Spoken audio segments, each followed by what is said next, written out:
not lying. It's going to happen.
Please be seated.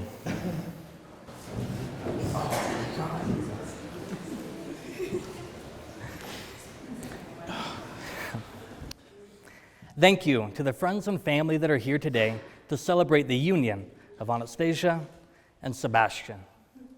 On a personal note, I am very thrilled to be here. I've known these two for a long, long time.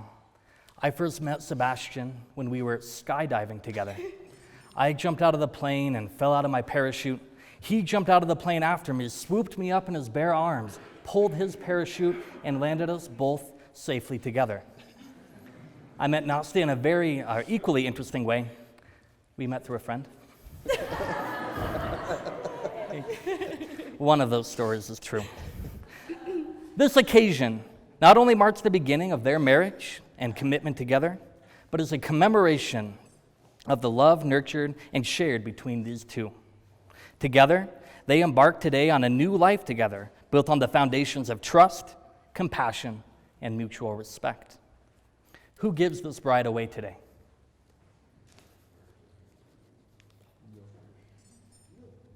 I do. Say it. I do. We need a verb. Perfect, couldn't have planned it better. Marriage is an ancient human tradition. The personal and social merits that accompany the bonds of marriage have led to its continued endurance and have paved the way for us to be standing here before God, celebrating the union between these two people today. As the Bible reminds us in Corinthians, love is patient, love is kind. It does not envy. It does not boast. It is not proud. It is not rude. It is not self-seeking. It is not easily angered. It keeps no records of wrong. Love does not delight in evil, but rejoices with the truth. It always protects, always trusts, always hopes, and always perseveres. Love never fails. At this time, before proceeding with the bonding ceremony, I would invite the couples to share their own vows. Anastasia, would you please deliver yours first?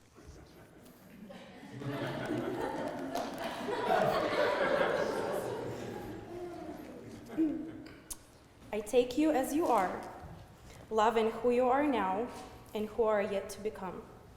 I vow to listen and learn from you. I vow to be patient and supportive of you. Today, I choose to be your wife and build a family, and I can't wait to spend the rest of our lives together. And now, Sebastian, would you deliver your vows?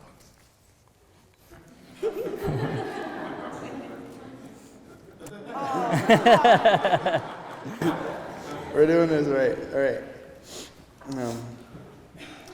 As husband and wife, I know we'll be able to accomplish anything and overcome challenges that stand in our way. From the moment I met you, and at Marciano's, I knew that you would be the one I would spend my life with. As we began to date and get to know each other even better, these thoughts were confirmed. I have never doubted my love for you. In fact, it grows stronger every day. From this moment on, with you at my side, I promise to always live by these vows I make today. I promise to give you, I promise to you that I will be the best father that I can be to our children.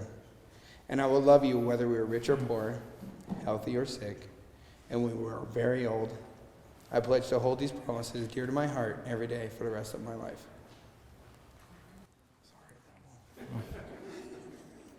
Perfect. You grab your rings.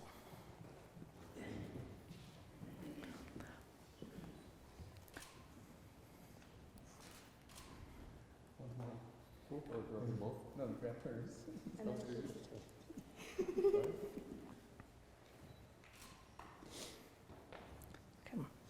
Wedding rings are common today, but the oldest record exchange of wedding rings comes from ancient Egypt, about 4,800 years ago. Sedges, rushes, and reeds growing alongside the papyrus were twisted into braids, into rings for fingers.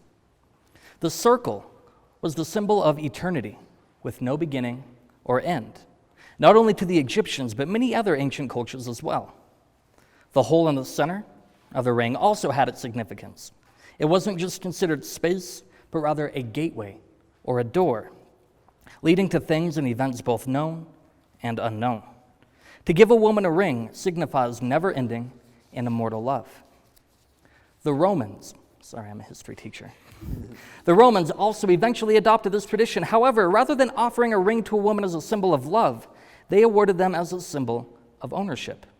Roman men would never claim their women with the giving of a ring. However, Roman betrothal rings were later made of iron and called annulus pronulibus. They symbolized both strength and permanence. It was not about until the 1860s that Christians used the rings in marriage ceremonies, and around the 13th century, weddings and betrothal rings were considerably simplified and given a more spiritual look, which can be described as the symbol of the union of hearts. According to a tradition believed to have been derived from the Romans, the wedding ring is worn on the left hand, on the ring finger, because there was thought to be a vein in that finger referred to as the vena amoris, or the love vein, said to be directly connected to the heart. That's not true. If you look at anatomy, that's definitely not true. Even if this is false, it's still a really nice thought. So what does the ring symbolize? I like to think of it as a combination of all of these ideas. Rings symbolize eternity, passing into the unknown, not so much owning, but sharing a part of another person and keeping them directly connected to your heart.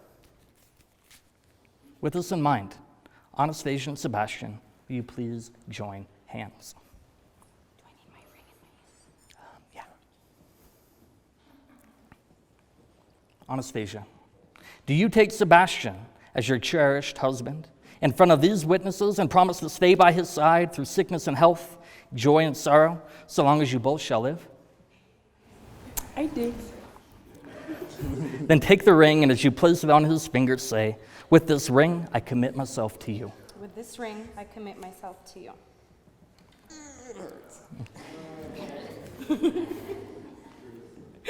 Sebastian, do you take Anastasia as your cherished wife in front of these witnesses and promise to stay by her side through sickness and health, joy and sorrow, so long as you both shall live? And I will haunt her afterwards. Excellent. Then take your ring, and as you place it on her finger, say, "With this ring, I commit myself to you." With this ring, I will commit myself to you. And to all of you gathered here today, do you promise to stand by their side, to support them through sickness and health and joy and sorrow? I do. You do. Excellent.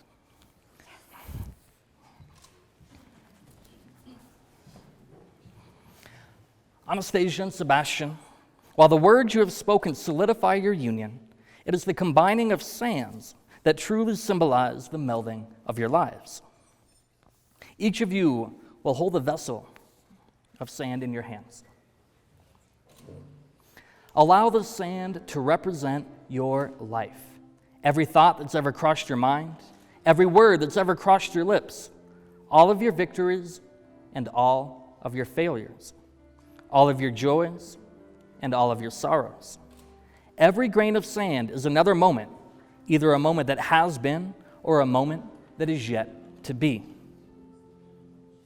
And now, tilt your vessels forward, pouring the sand into this vessel of marriage.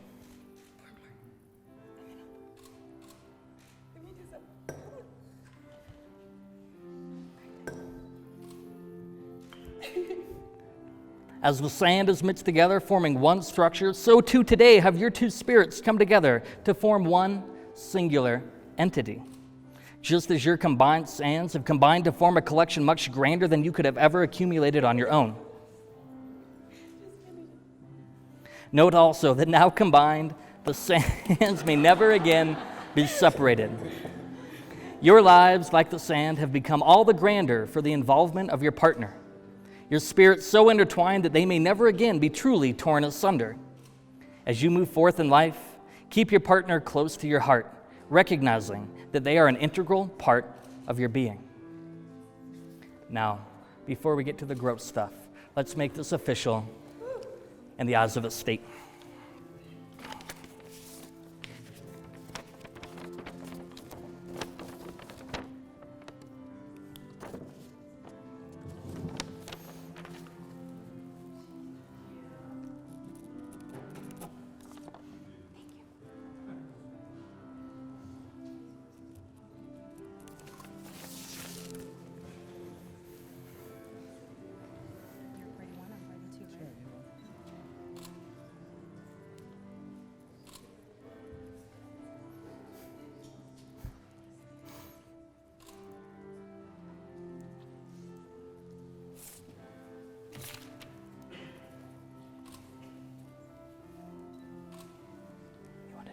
Witnesses now too.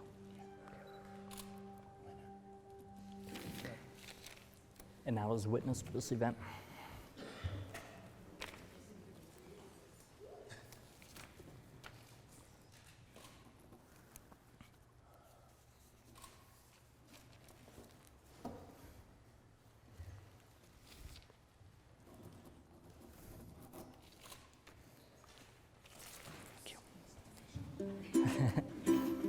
Anastasia and Sebastian, I am pleased to pronounce you wife and husband, sealed together today, both in law and in love, under the eyes of God. Sebastian, you may now kiss your bride.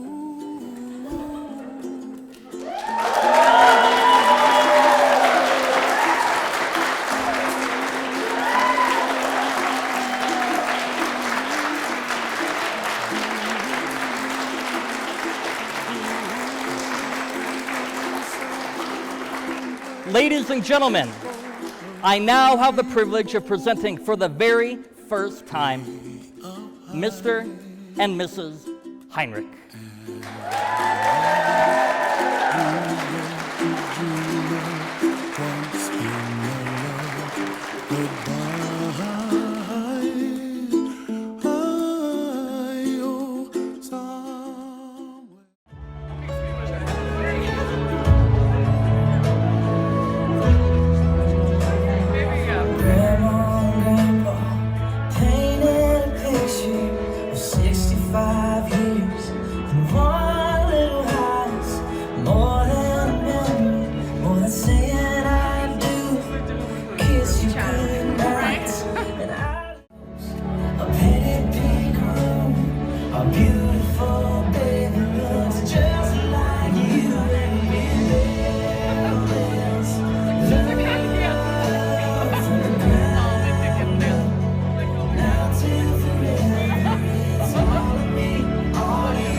So for better, I will be all you need.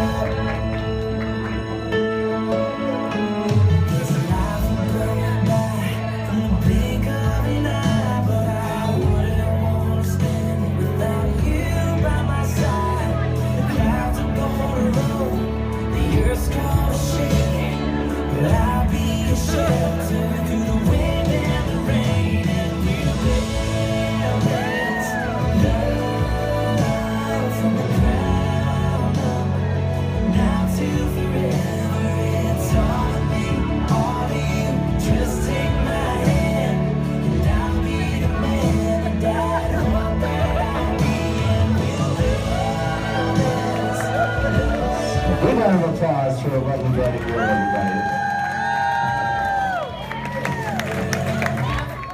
Place without a care in the world, and I'm sitting here wearing the weight of the world on my shoulders. It's been a long day and there's still work to do. She's pulling at me saying that I need you.